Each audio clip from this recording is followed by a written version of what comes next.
Yes, नमस्कार मित्रों। Live जितने भी सुन रहे हैं एक बार मुझे फटाफट कमेंट करें कि आप मेरी आवाज सुन पा रहे हैं। हमारा प्रत्यय चल रहे थे अपत्यवाचक, याद है आपको? अपत्य, अपत्य का मीनिंग बताओ क्या होता है? संतान। जो संतति या संतान का बोध कराते हैं वे सभी प्रत्यय क्या कहलाएंगे? हमारे अपत्यवाचक। इसमें कौन कौन से प्रत्यय थे हमारे? इसके बाद ई, इसके बाद ई, फिर इसके बाद ए, और इसके बाद य, और ऐसे कुछ और भी मिलते हैं, अयन और आयन। ठीक है, इस तरीके से इन सभी को हम पढ़ेंगे।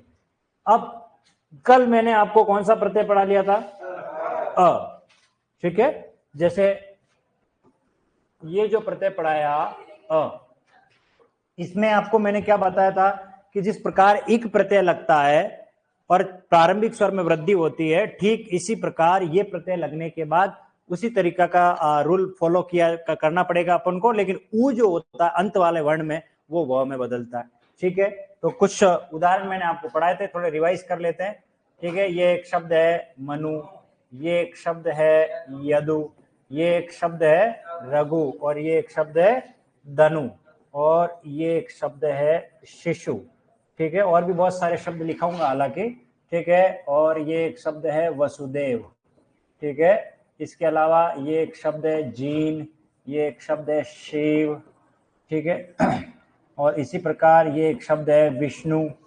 ओके, और ये एक शब्द है कुरु, और ये एक शब्द है गुरु, और ये एक शब्द है पांडु। ठीक है, और ये एक शब्द है पृथा। ठीक है, और ये एक शब्द है भृगु। कुछ ऐसे शब्द पढ़ाए थे मैंने आपको। ठीक है, अब इसमें देखें, जैसे मनु, मनु में अ प्रत्यय लगेगा तो मनु से क्या बनेगा? मानव। ये जो ऊ है, ये वाला ऊ किस में बदलता है? व में। इसी प्रकार यदु से क्या बनेगा? यादव। रघु से क्या बनेगा? राघव। और धनु से दानव। दानव यानी क्या होता है? राक्षस। इसका मतलब ये हुआ राक्षसों के पप्पा। पिता कौन थे? दनु। दनु, ये ध्यान रखना, राक्षसों के पिता का क्या नाम था? दनु।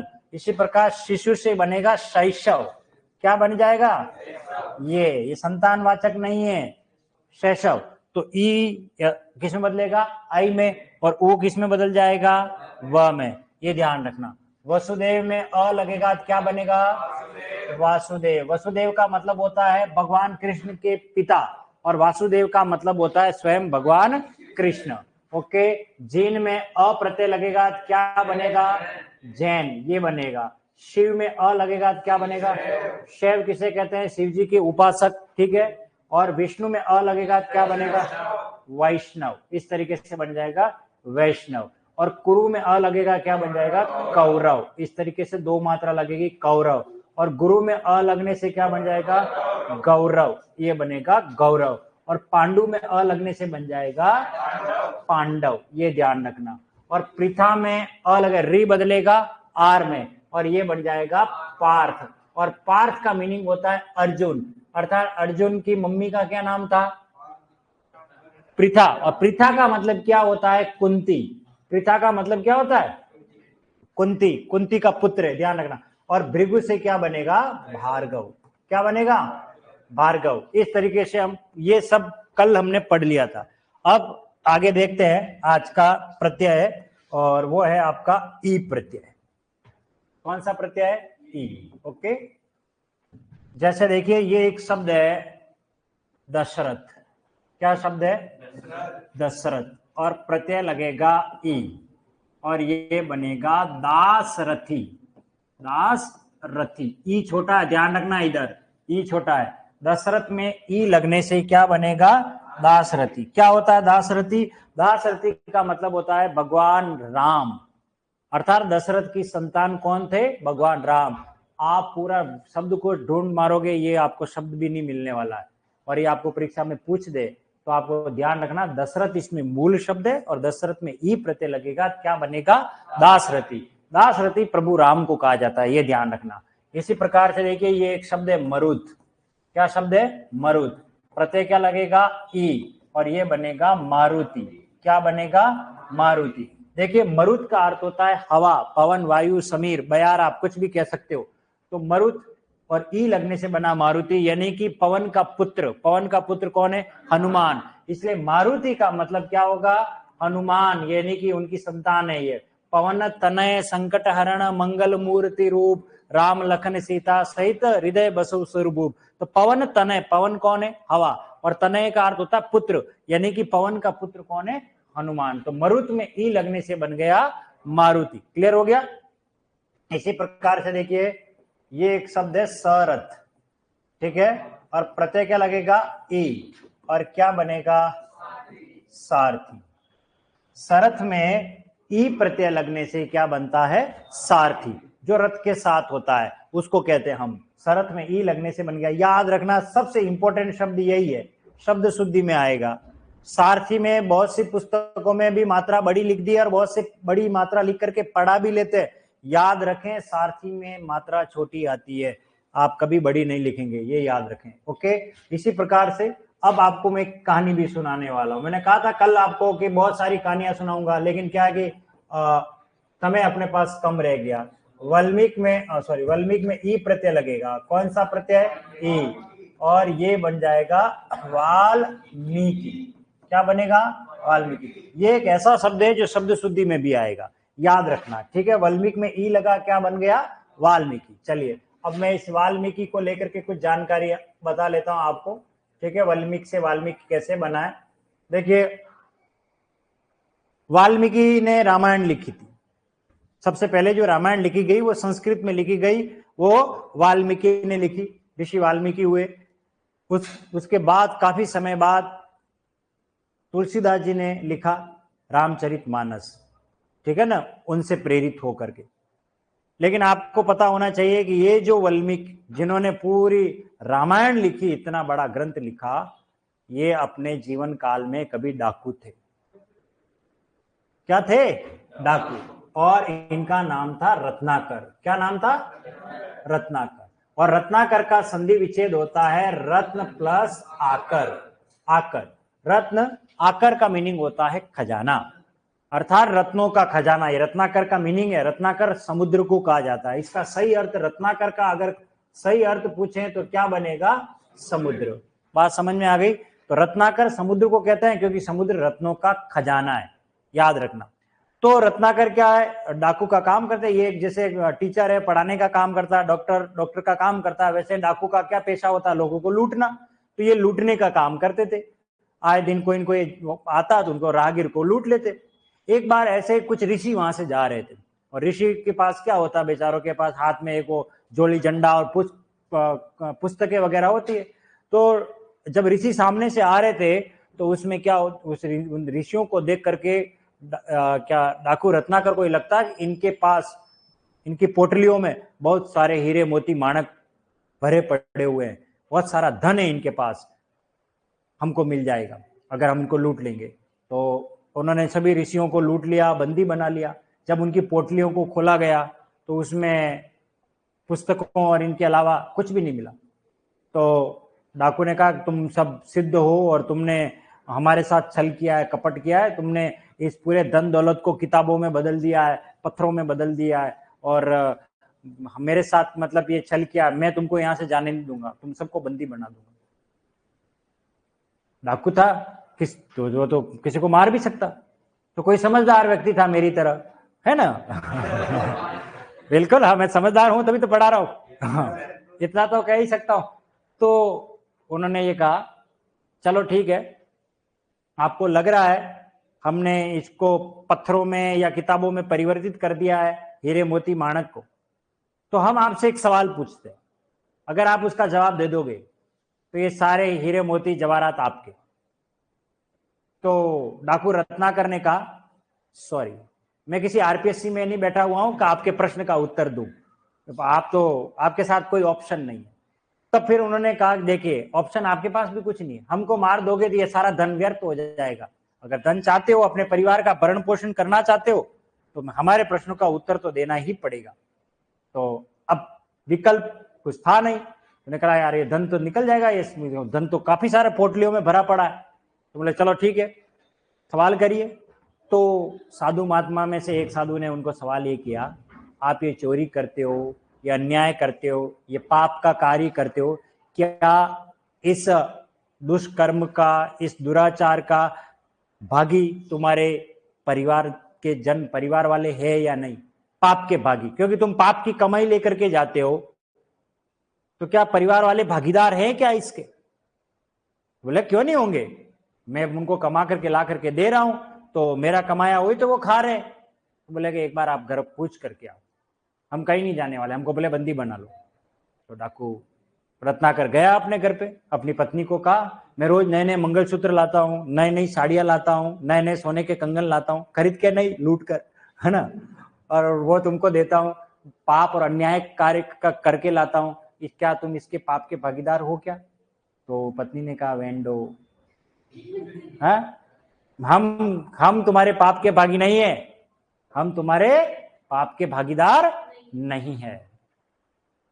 तो फिर पैरों तले जमीन खिसक गई, बोले कि यार मैं लूटपाट कर रहा हूँ, चोरी कर रहा हूँ, अन्याय कर रहा हूँ, जो भी कर रहा हूँ, और ये बड़े आनंद के साथ यहाँ जीवन जी रहे।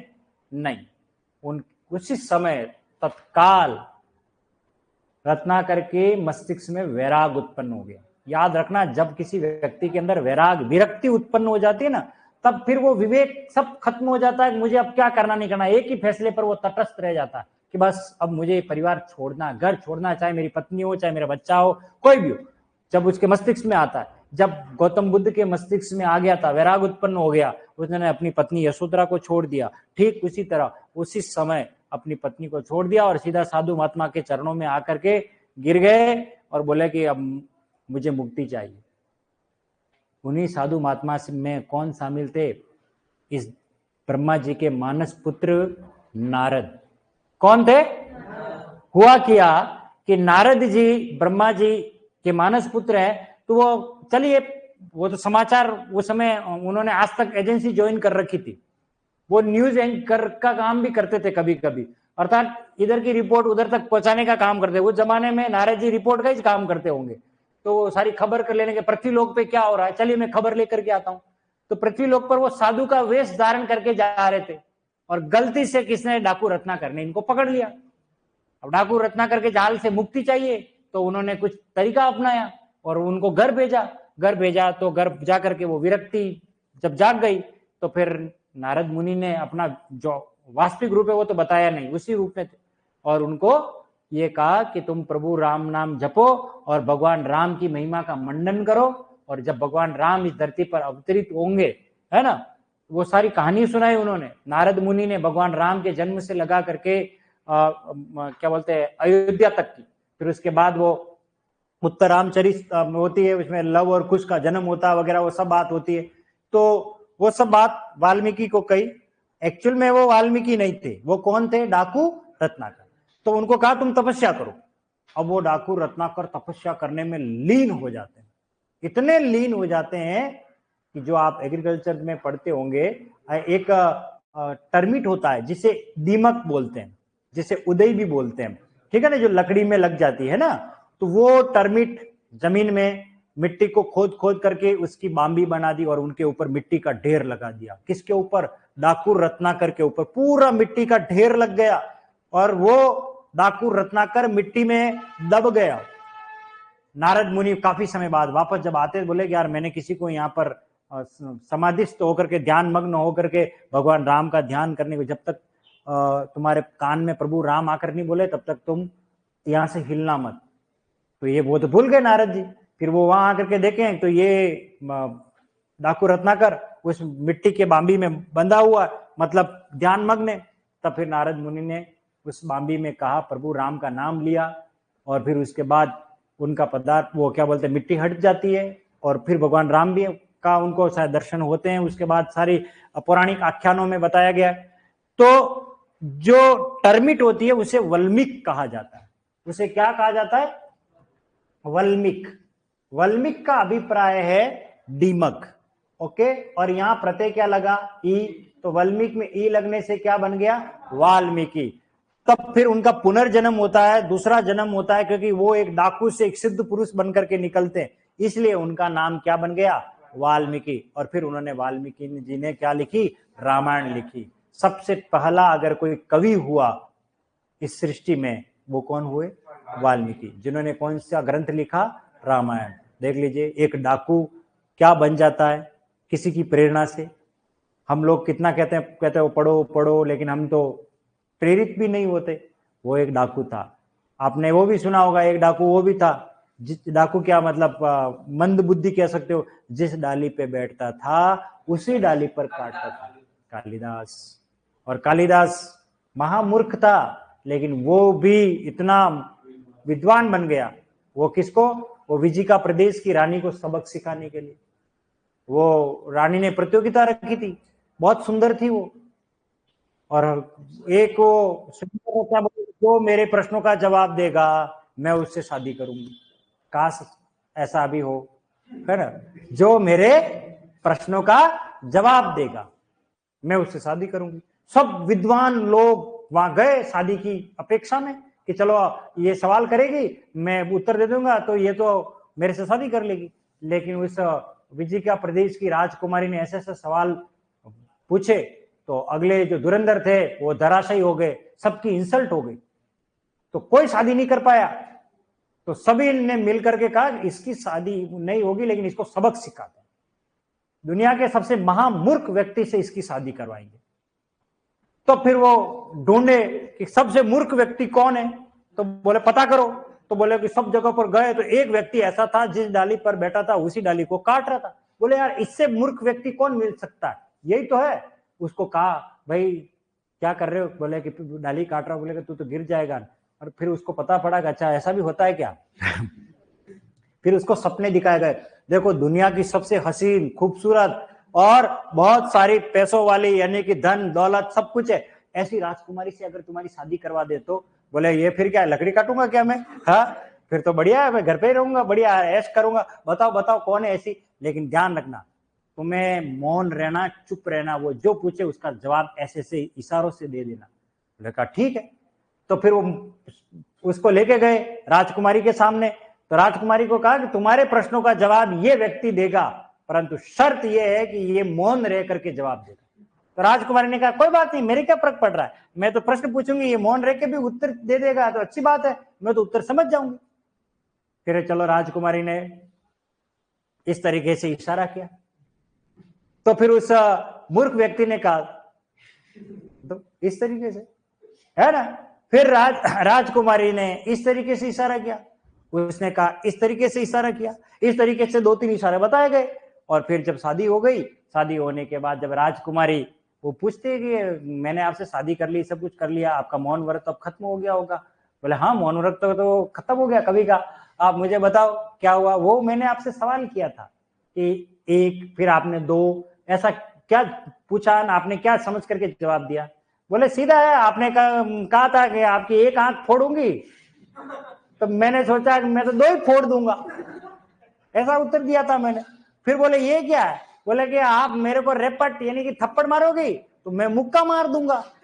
वो तो ऐसे ही जवाब देने लग गए। तो बोले यार ये तो महामूर्ख व्यक्ति है, इससे शादी करके। तो इस तरीके से उस लेडी ने, उस राजकुमारी ने उस व्यक्ति को खूब ताने मारे। उस तानों की झंझनाहट से उसके कानों में एक अजीब सी मतलब शक्ति पैदा हो गई। उसने उसी समय उसको छोड़ दिया, और जिसे दुनिया का महामूर्ख कहा गया वो दुनिया की सबसे बेहतरीन रचनाओं को लेकर के आता है। मालविका अग्निमित्रम, अभिज्ञान शाकुंतलम, कुमार संभवम, मेघदूतम, ये ऐसी ऐसी रचनाएं लेकर के आता है। वो व्यक्ति होता है कालिदास। और जब उसकी प्रसिद्धि चरम सीमा पर होती है तब फिर वो बुलाती है, उसका पति था वो, तो बोले कि तो हाँ, कहती है भाई अब महान व्यक्ति है, मूर्ख नहीं है, जिसको दुनिया चाह रही है, राज घराने के लोग उसे अपना कवि मानने के लिए तैयार है, राज कवि बनाने के लिए तैयार है, ऐसे व्यक्ति के साथ मेरी शादी हुई है और अब मैं उसके साथ रहूंगी। तब फिर उन्होंने कहा कि अब मेरे पास समय नहीं है। उस व्यक्ति ने क्या कहा, अब मेरे पास समय नहीं है। तो होता समय सबका आता है। हाँ हाँ, तो वाल्मीकि में ई लगने से क्या बन गया, वाल्मीकि। फिलहाल ये लिख लीजिए चारों, इतना लिखा दिया, बस इतना ही लिखा दिया है, ठीक है, आप लिख लीजिए। बहुत बढ़िया कहानी बताई, अभी बहुत सारी कहानियां कहूंगा आज। फिलहाल एक एक की अब देखो, ये जानकारी मिली आपको कुछ वाल्मीकि कब से वाल्मीकि बना, वाल्मीकि दीमक को कहते हैं, ये याद रखना। थोड़ा सा फास्ट लिख ले,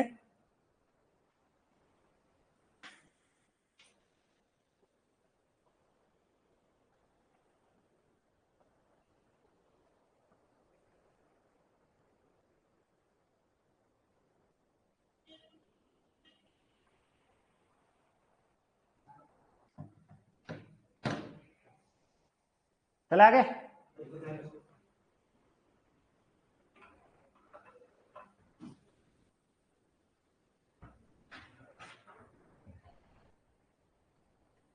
शब्द शुद्धि में आएगा वाल्मीकि, ध्यान रखें।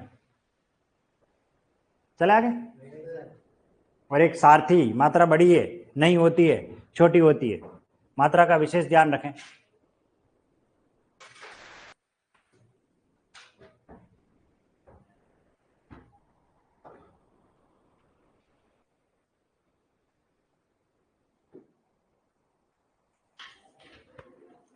कंप्लीट?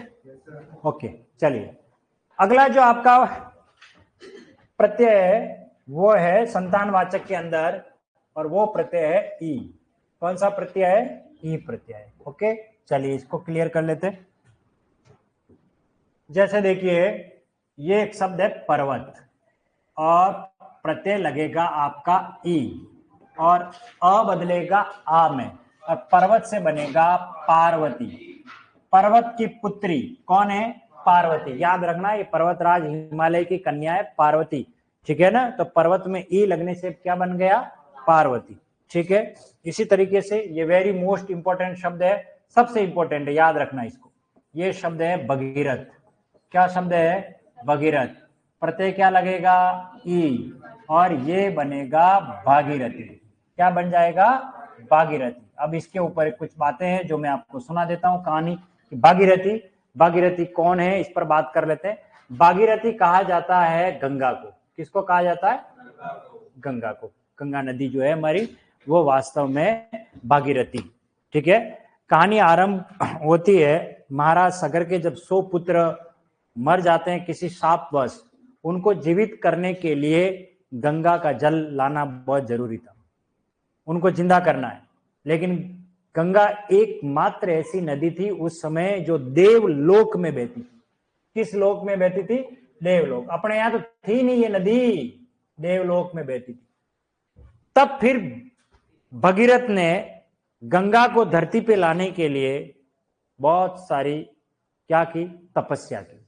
यानी कि गंगा की उन्होंने तपस्या की, गंगा को प्रसन्न किया, और गंगा को प्रसन्न करने के बाद जब गंगा को कहा गया कि आप धरती पर आइए, तब गंगा ये कहती है कि जब मैं देवलोक से धरती पर आऊंगी तो मेरे वेग को धरती सहन नहीं कर पाएगी।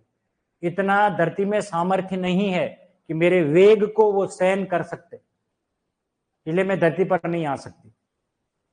तब भगीरथ ने कहा आप भगवान शिव से प्रार्थना करो, भगवान शिव की तपस्या करो।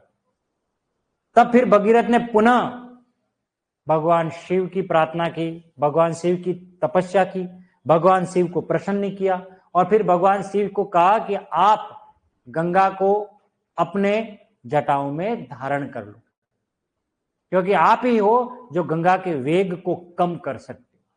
जब देवलोक से गंगा भगवान शिव की जटाओं में आती है तो भगवान शिव गंगा को अपनी जटाओं में खूब घुमाते, ऐसा कहा गया है पौराणिक आख्यानों में। और एक छोटा सा फव्वारा, कभी शिव का फोटो देखना, एक छोटा सा फव्वारा ऐसे निकल रहा है, वो गंगोत्री में जाके गिरता और गंगा का उद्गम स्थल माना जाता है। गंगोत्री गंगा का उद्गम स्थल है। तो जब भगवान शिव ने गंगा को धारण किया, इसलिए भगवान शिव को कहा जाता है गंगाधर, विद्याधर, मायाधर, ओमकार, शास्त्री, शक्तिमान। कभी सुना होगा आपने ऐसा? उसमें वो गंगाधर आता था शब्द। गंगा को धारण करने वाला कौन था? भगवान शिव। भगवान शिव को गंगाधर कहा गया है, शक्तिमान नहीं। गंगाधर कौन था? कि शक्तिमान। वापस आ रहा है शक्तिमान अब, ठीक है ना, वो सीरियल वापस स्टार्ट होने वाला नए सिरे से। तो गंगाधर तो भगवान शिव को कहा जाता है। भगवान शिव ने गंगा को धरती पर लेकर के आए, तो इस धरती पर गंगा को लाने का श्रेय किसको है? भगीरथ को। तो भगीरथ जी गंगा को लाए, इसलिए गंगा के पिता माने गए भागीरथी।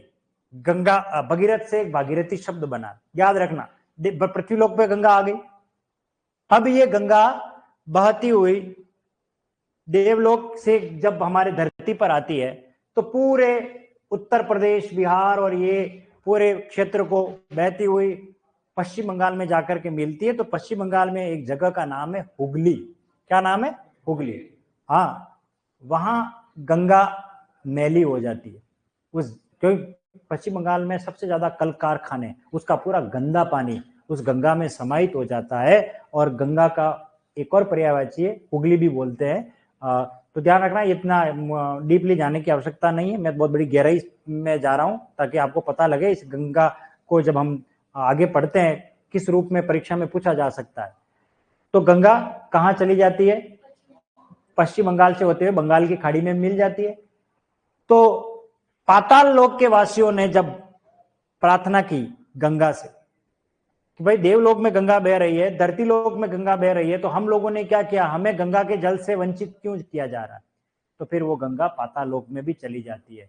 विश्व की एकमात्र ऐसी नदी है जो तीनों लोकों में बहती है, देवलोक, पृथ्वीलोक और पाताल लोक। इसलिए गंगा को त्रिपथगा, ये याद रखना, गंगा का पर्यायवाची है त्रिपथगा।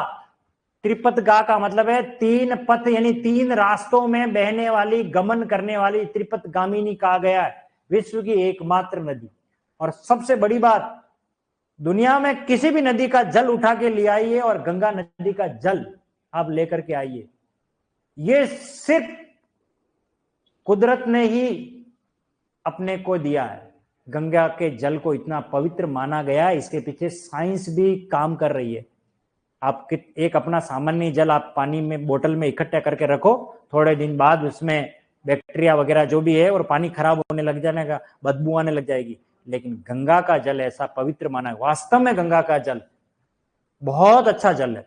ऐसा पता क्या मतलब क्या है उसके अंदर? और किस नदियां तो पूरे विश्व में जगह जगह पर, लेकिन गंगा के जल के अंदर जो मतलब जो रासायनिक प्रक्रिया होकर के वो जो गंगा का जल बना हुआ, इसलिए गंगा को पवित्र माना गया। गंगा का जल पीने मात्र से ही, यानी नहाने मात्र से हमारे शरीर के कई रोग खत्म हो जाते हैं। इसलिए ये किंवदंती बन गई कि गंगा में नहाने से हमारे पाप धुल जाते हैं, है ना? ऐसा कहते हैं। वो पाप से अभिप्राय है हमारे सारे रोग वगैरह उस जल, वो एक औषधीय जल है, यूं कह सकते हो। जब भी हमारे घर में कोई अच्छा काम किया करना होता है तो हम गंगा के जल से क्या करते हैं, छींटे। किसी बालक की घर में जन्म होता है ना, या कोई मृत्यु भी हो जाती है। पता है मृत्यु होता है, आपको पता है किसी व्यक्ति को आपने देखा होगा, उसके नाक में रुई लगा रही जाती, क्यों? अब वो सांस नहीं ले विंडा, ऐसा है। वो व्यक्ति जो मरा हुआ व्यक्ति है ना, उसके आंख बंद कर दी जाती है, मुंह उसका बंद हो जाता है ना। तो ये जो पार्ट है ये खुला हुआ पार्ट है, पोर है, छेद है। तो जितने भी जीवाणु वगैरह जो भी होते हैं यहाँ से निकलने की संभावना रहती है। उस मरा हुआ व्यक्ति पता नहीं किस बीमारी से मरा है, किस रोग से मरा है। ऐसा हो सकता है ऐसी जटिल बीमारी हो जो छूने से या संक्रमण से फैलती हो, तो इसलिए वहां से उसके वगैरह कुछ नहीं निकले। तो हमारे जो भी लोग थे, फिर ना उसके बाद पूरे घर को धोया जाता है। ऐसा सब क्यों किया जाता है?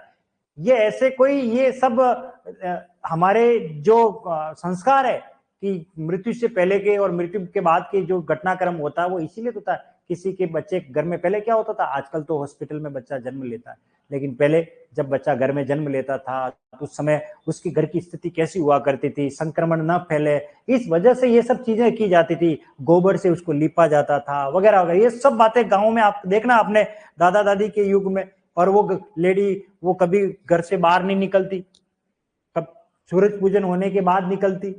ऐसा क्यों? क्योंकि सूर्य की किरणें, अल्ट्रावायलेट किरणें होती है, पराबैंगनी किरणें जो वापस लौटती है वगैरह, ऐसे तो उस बच्चे पर कोई इफेक्ट नहीं हो जाए, उस लेडी पर कोई इफेक्ट नहीं। तो ऐसे बहुत सारी बातें हुआ करती थी। तो गंगा का जल पवित्र माना जाता है। कुल मिलाकर के भगीरथ की संतान कौन है? भागीरथी। लेकिन गंगा के वास्तविक पप्पा कौन थे, वास्तविक पिता कौन थे? और वास्तविक पिता थे जहनु। कौन थे? जहनु। और प्रत्यय लगेगा ई और ये बनेगा जहानवी। क्या बनेगा? जहानवी। गंगा को कहते हैं जहनु तनया। तो ध्यान रखना, गंगा को भागीरथी कहा जाता है, गंगा को जहानवी कहा जाता है, गंगा को त्रिपथगा भी कहा जाता है। अर्थात उसे तीनों लोकों में बहने वाली नदी भी कहा गया गंगा से। क्लियर है? इसी प्रकार से देखिए, यह है मिथिला। जानते हो मिथिला? और प्रत्यय क्या लगेगा? ई। और ये बनेगा मैथिली। क्या शब्द बनेगा? मैथिली। मिथिला एक प्रदेश है और वहां के कौन थे राजा? जनक। और राजा जनक की पुत्री मैथिली, और मैथिली कहा जाता है सीता मैया को। किसको कहा जाता है? हाँ, ये ध्यान रखना। और ये जनक की पुत्री थी, महाराज जनक की कौन थी ये? पुत्री। और क्या बन गया? जानकी। ध्यान रखना, जनक की पुत्री कौन? जानकी। और जानकी कौन है? सीता। और आपने कभी पढ़ा हो मैथिली शरण गुप्त, पढ़ा ना? तो मैथिली शरण अर्थात मैथिली सीता की शरणों में रहने वाले, यूं कह सकते हो आप। तो मिथिला में ई लगा मैथिली, जनक में ई लगा जानकी। क्लियर है? यहां तक बात समझ में आ गई? चलिए आगे चलते हैं और कुछ कहानियां सुना लेते हैं आपको। ठीक है, ये एक शब्द है द्रुपद, और प्रत्यय क्या लगेगा? ई, और ये बनेगा द्रौपदी। क्या बना? द्रौपदी। ओके, चलिए कहानी फ्लैशबैक में चलते हैं, उससे पहले महाभारत के प्रसंग पर आते हैं। ये है दो मित्र, यह है द्रुपद और यह है गुरुद्रोण। कभी नाम सुना आपने? गुरुद्रोण नाम सुना है? गुरुद्रोण, ये बचपन की बात बता रहा हूं, जब ये किसी गुरुकुल में पढ़ते थे, जब खुद गुरुद्रोण पढ़ते थे, उनके साथ उनका एक मित्र हुआ करता था द्रुपद। द्रुपद, ये नाम है द्रुपद, याद रखना।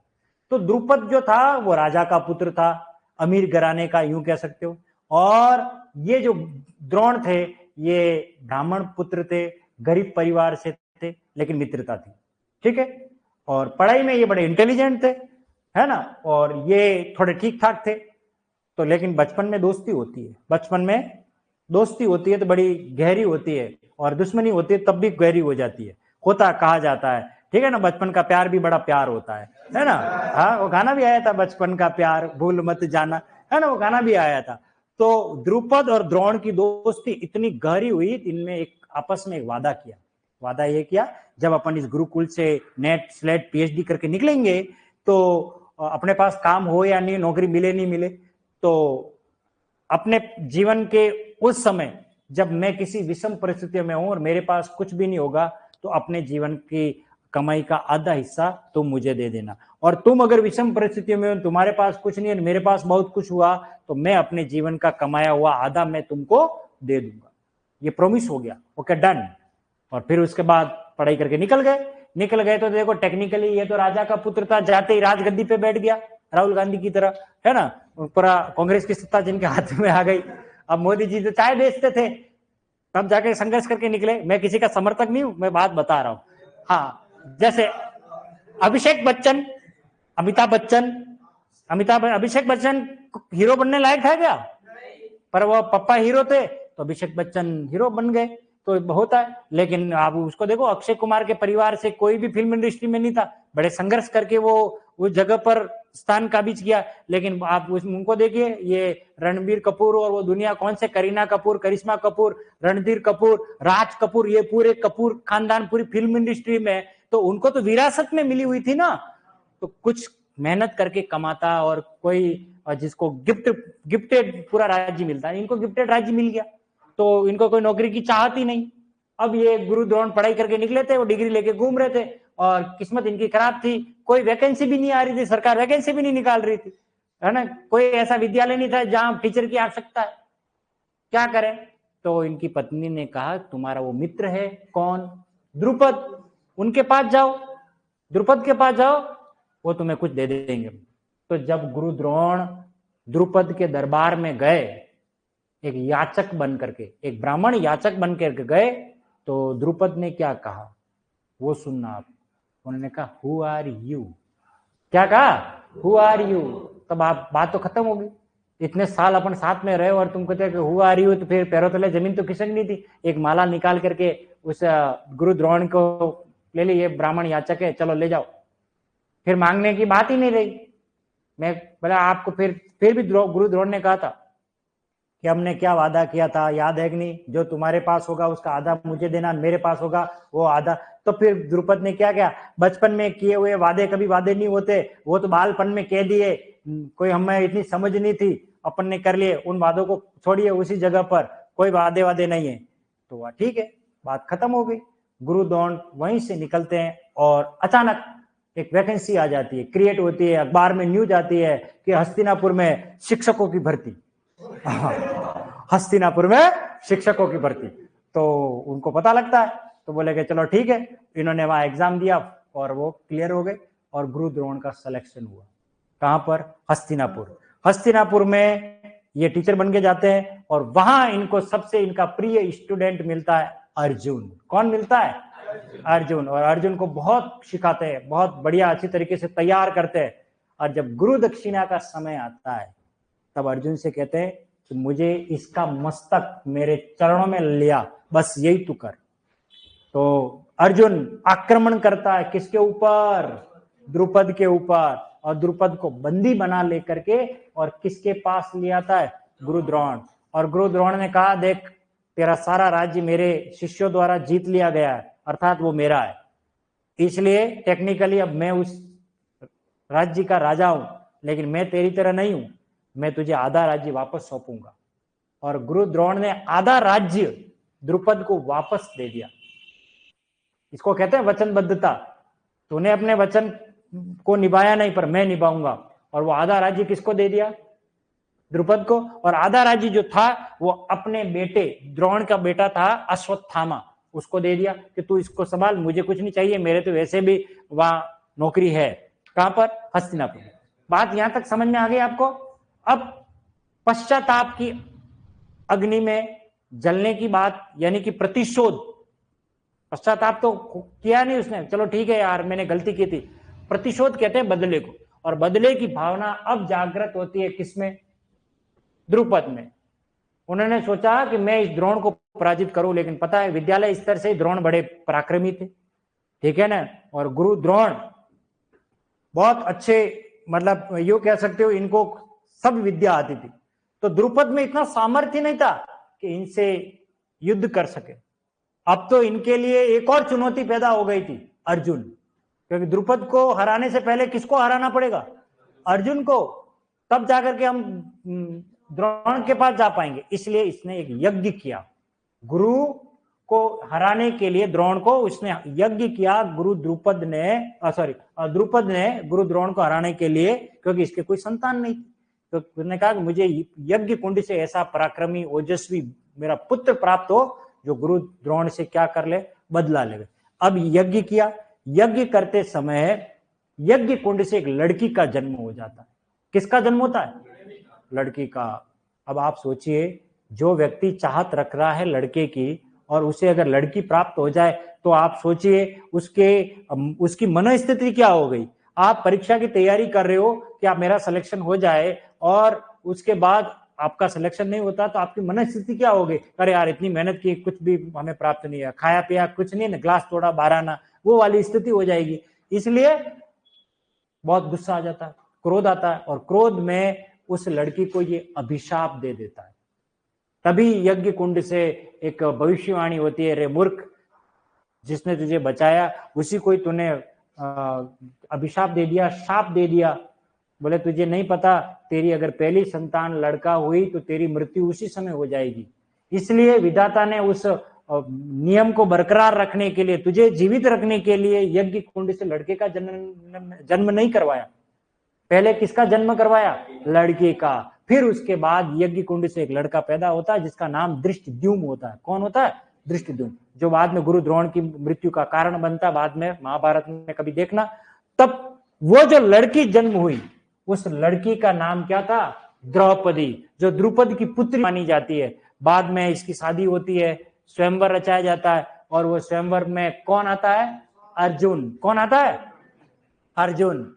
और वही अर्जुन जो पहले किसको बंदी बना दिया था? द्रुपद को बंदी बनाया हुआ था, और अपने ससुरा जी को बंदी बना दिया, यूं समझ लीजिए आप, है ना। तो द्रुपद की पुत्री कौन?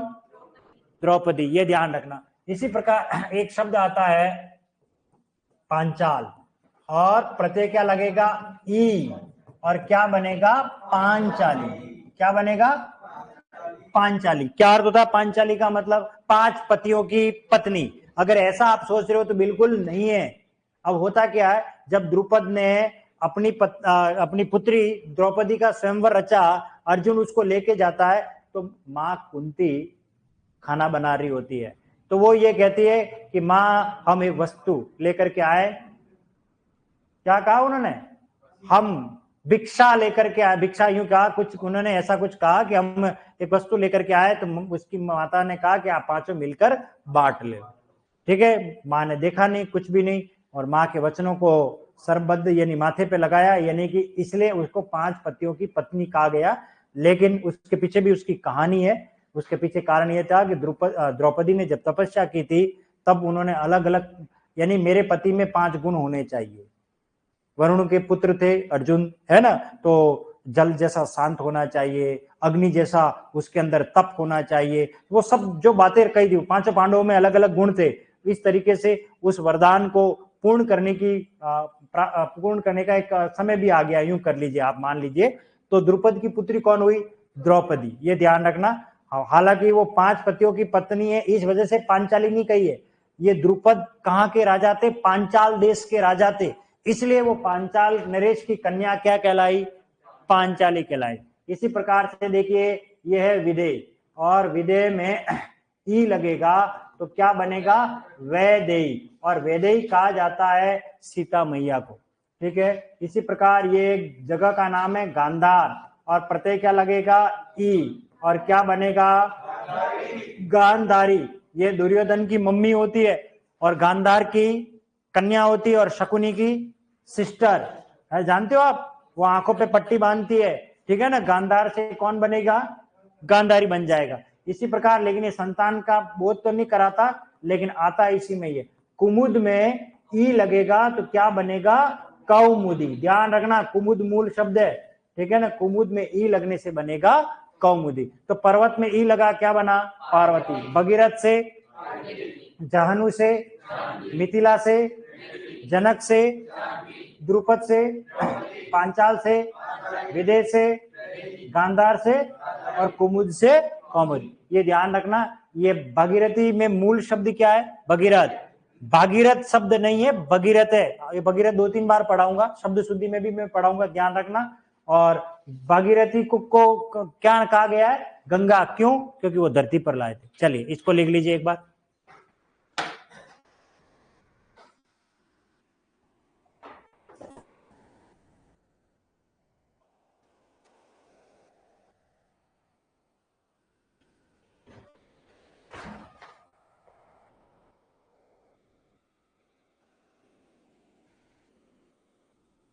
कोई उदाहरण बचा तो नहीं, देख लेते हैं।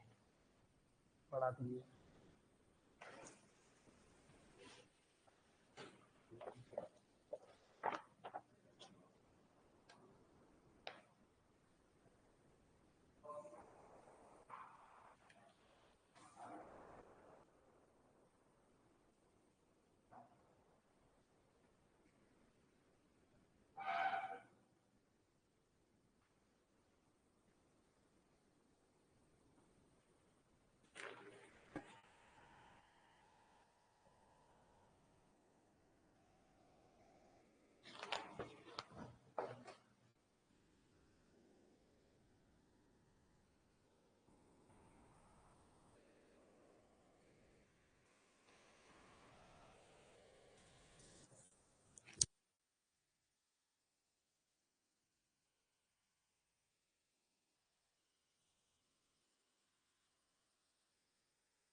चले आगे।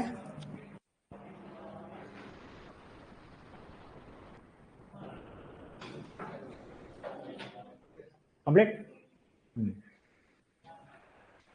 चलिए, अब ई प्रत्यय के बाद अगला आपका प्रत्यय कौन सा आएगा? ए।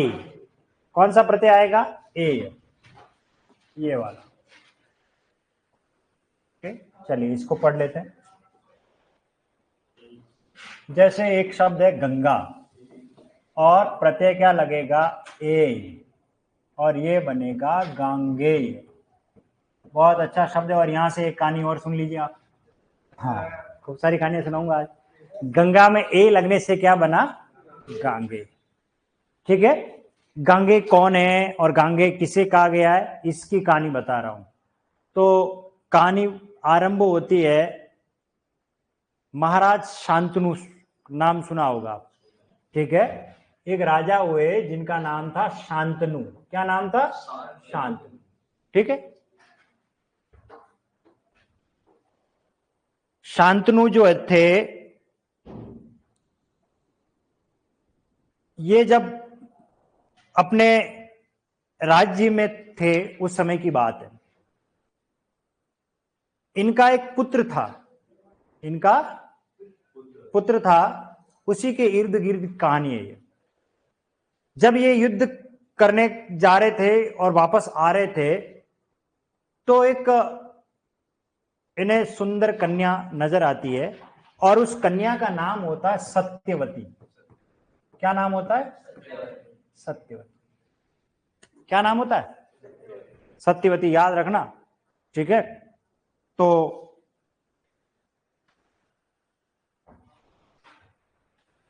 शांतनु ने जब अपने पुत्र को जन्म दिया, मतलब उनकी पत्नी ने, तो ऐसा कहा जाता है कि जिससे गंगा का पुत्र था, हालांकि ये तो पहला जो पुत्र था वो आपका ये गांगे ही था, गंगा का। जब गंगा शांतनु के साथ थी, पहली पत्नी मान लो, ठीक, तो गंगा जो है अपने पुत्र को नदी में बहा देती है। सवाल क्या था वो बता रहा हूं। सवाल यह था कि जब सत्यवती से जब बात, क्योंकि राजा थे, राजा को क्या बहुत सारे रानियों के साथ विवाह हो जाता था पहले, जो भी पसंद आया चलो ठीक है इसे शादी कर ली, ऐसा पहले चलता था। बहुत से लोग 2-2, 3-3 विवाह भी करते। तो जब गंगा तो देव कन्या थी, बहुत खूबसूरत थी, बहुत सुंदर थी, तो जब शांतनु का विवाह गंगा के साथ हुआ, उससे पहले गंगा को ये कहा गया, मतलब सवाल, गंगा ने एक ही कहा कि तुम जीवन में मुझे कभी सवाल नहीं पूछोगे, कोई प्रश्न नहीं करोगे। क्या कहा? कोई प्रश्न नहीं करोगे। ठीक है, तो जब गंगा का विवाह शांतनु के साथ हुआ, उसका पहला पुत्र हुआ, तो गंगा ने नदी में बहा दिया। अब आप सोचिए, अपने कलेजे के टुकड़े को कोई पिता पुत्र में बहाते हुए देखे तो कैसा लगेगा, परंतु वो बाध्य था, क्योंकि वो वचनबद्ध था, क्योंकि मैं इससे सवाल नहीं करूंगा। गंगा ने यही कहा था, अगर तुम मुझे कुछ भी पूछोगे तो मैं तुम्हें छोड़ के चली जाऊंगी। सवाल का उत्तर यही था। फिर अगला पुत्र हुआ, उसको पुनः नदी में बहा दिया। इस प्रकार पुत्र जन्म लेते हैं और उसे नदी में बहा देती है। तो इस प्रकार उसके वंश का उत्तराधिकारी कौन होगा, इस बात को वो लेकर के बड़े चिंतित थे। तो अंत में 2 बार 3 बार ऐसा हुआ तो उन्होंने कोई सवाल नहीं किया। लेकिन जब भीष्म, ये भीष्म ही है, आगे मैं आपको पढ़ाऊंगा अभी, जो गांगेय है, वो जन्म लेता है और उसे बहाने जा रही होती है, मतलब नदी में, तभी शांतनु रोक देते हैं, रुक जाओ, ऐसा क्यों कर रही हो? तब गंगा ने कहा, देखो आपने पहले ही, मैं आपको पहले कह चुकी हूँ, आप मेरे से कोई सवाल नहीं कर रहे हो, करोगे, और आपने कहा कि मैं क्यों बाहर हुई, अब आप मेरे से कोई सवाल नहीं करोगे, ये लीजिए आपका पुत्र, और मैं आपको छोड़ के जा रही हूं। तो गंगा ने किसको भेजा? गंगे को खाक में दे दिया और वो चली गई। अब शांतनु उस पुत्र को बड़ा करते हैं, शिक्षा दीक्षा देते हैं और विश्व का सबसे पराक्रमी, बहुत मतलब शक्तिशाली बनाते हैं भीष्म को। आपने नाम सुना? भीष्म कैरेक्टर महाभारत में आता है। हाँ, वो भीष्म पितामह बाद में, पहले भीष्म है। वो भीष्म भी नहीं था, उसका ओरिजिनल नाम क्या था? नहीं, देवव्रत गंगा का पुत्र था और वो गंगा की संतान था, इसलिए उसको क्या नाम दिया? गांगे। शांतनु का पुत्र था, बड़ा हो गया, परशुराम शिष्य है ये। परशुराम ने भीष्म पितामह को शिक्षा दी है, परशुराम ने गुरु द्रोण को शिक्षा दी है। बात समझ में आ रही है आपको? और परशुराम ने कर्ण को शिक्षा दी है। आगे कहानी बड़ी ट्विस्ट आने वाला, देखो कितने लोगों को पढ़ाने वाला कौन है? परशुराम। और परशुराम ने भीष्म पितामह को बहुत पढ़ाया लिखाया, शिक्षा दीक्षा दे दी। अब वो बड़ा हो गया, वो राजगद्दी पर बैठने योग्य हो गया। लेकिन उसी समय उसके पिता सत्यवती को देख करके ये सोचते हैं कि मेरे बेटे के लिए ये मम्मी का रोल निभा सकती है, मतलब ये एक माँ बन करके इसको माँ का प्यार दे सकती है, इसको संभाल सकती है। बच्चा तो बड़ा हो गया, उसको क्या संभालना, अब छोटा होता तो बात अलग थी। लेकिन इस सत्यवती को लेकर के बड़े चिंतित थे। कौन? शांतनु। लेकिन ये दुख अपने बेटे से देखा नहीं गया, उसे रहा नहीं गया। उसने सवाल किया, पिताजी ऐसी क्या बात है? इस दुनिया का कौन सा राज्य जो मैं जीत के नहीं ला सकता हूं? आज मेरे में इतनी ताकत है, आप बताओ, आपकी समस्या का समाधान करें। लेकिन ऐसी समस्या बताई जा सकती है क्या? अपने बेटे से ऐसे कहूं कि मैं किसी और के साथ हूं? पता नहीं पड़ेगी कि भाई अब किस किस से करे शिकवा, ये वक्त वक्त की बात है ना, जिसे हमने चाहा वो आज किसी और के साथ है। तो ऐसा हो जाए तो फिर क्या होगा, है ना? तो फिर मामला गड़बड़ हो जाएगा। इसलिए तो कैसे भी करके पता लगा लिया। किसने? भीष्म ने। पता क्या लगाया कि मेरे पिता सत्यवती को चाहते हैं और उससे विवाह करना चाहते हैं। लेकिन सत्यवती ने क्या कहा था, इस वजह से रुक गए वो। सत्यवती ने कहा था कि मेरी पहली संतान, मेरी संतान जो होगी वो आपके राज्य का उत्तराधिकारी होगी, आपका पहला बेटा नहीं। लेकिन भीष्म पितामह उनका प्रिय बेटा था। किसका? शांतनु का। बोले कि ये तो मैं कर ही नहीं सकता। तो विवाह का प्रपोजल वहीं खत्म हो गया और वो टेंशन में रहने लगे, तो तनाव में रहने लगे। उनके तनाव को दूर करने के लिए भीष्म पितामह यानी देवव्रत यानी गांगे सत्यवती के पास जाते हैं और उनको कहते हैं कि आप मेरे पिता से विवाह कर लीजिए। आपको समस्या किस बात की है? कि मैंने ये की बात रखी है कि मेरी संतान उत्तराधिकारी बने, उस राज्य का उत्तराधिकारी बने। तो इसमें बोले समस्या क्या है? बोले समस्या तुम हो, समस्या तुम हो। तो बोले कि ऐसी बात है। तो उन्होंने कहा ठीक है। तो उन्होंने कहा कि मैं जीवन में कभी विवाह नहीं करूंगा, आज जीवन ब्रह्मचारी रहूंगा और आपके पुत्रों को सिंहासन बैठाने के लिए जिंदगी भर उनके साथ रहूंगा। कौरवों के साथ रहे थे, याद है आपको? भीष्म पिता वो ऐसा वचन देने की वजह से, वचनबद्धता की वजह से वो पूरी लाइफ उन कौरवों के साथ रहे, क्योंकि उनके पुत्रों को राज सिंहासन दिलवाना था। बात समझ में आई? तो ऐसे भीषण प्रतिज्ञा करने की वजह से भीष्म नाम पड़ा। किनका? गांगे का। तो गंगा की संतान कौन? गांगे। क्लियर है? बात समझ में आ गई? टाइम हो गया। जानने के लिए देखे अगला एपिसोड, क्या है कहानी में ट्विस्ट, और है अभी कल बात करेंगे। इसको मत लिखना, इसको कल ही लिखेंगे।